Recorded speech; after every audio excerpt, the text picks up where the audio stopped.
তারিখ ভোটের আগের দিন বিকাল থেকে 12 তারিখ ভোট গণনা শেষ হওয়া পর্যন্ত সেন্টারগুলো, কেন্দ্রগুলো আপনারা পাহারায় রাখবেন।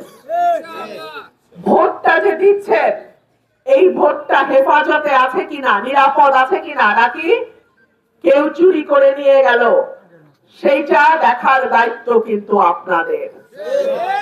আপনাদের কাছে আমার অনুরোধ থাকবে, কেউ যেন আর বাংলাদেশে ভোট কারচুপির স্বপ্ন না দেখে।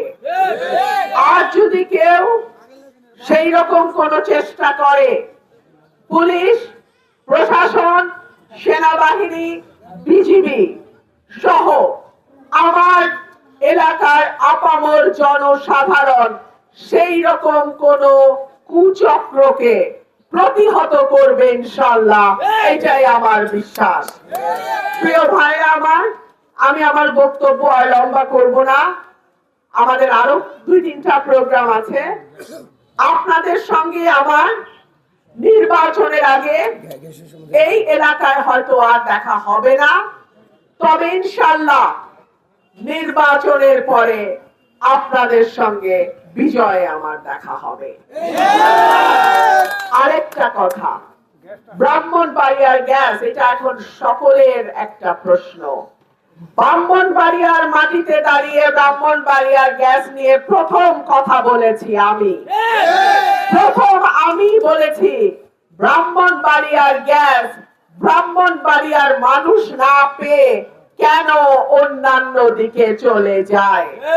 আমি প্রশ্ন করেছি, আমি যদি ইনশাআল্লাহ আপনাদের ভোটে এমপি নির্বাচিত হই, ব্রাহ্মণবাড়িয়ার গ্যাস আগে ব্রাহ্মণবাড়িয়ার মানুষ পাবে, মা বোনেরা পাবে, মিল ফ্যাক্টরিতে যাবে, তারপরে ব্রাহ্মণবাড়িয়ার গ্যাস বাংলাদেশের অন্য কোন উপজেলা জেলায় যাবে। আশা করি আপনাদের স্বপ্ন, আপনাদের ভবিষ্যৎ প্রজন্মের নিরাপত্তা, এলাকার উন্নয়ন, সাধারণ মানুষের সন্ত্রাস মুক্ত নিরাপদ সমাজ গড়ার লক্ষ্যে আপনাদের এইবারের ভোট হবে হাঁস মার্কার প্রতীক।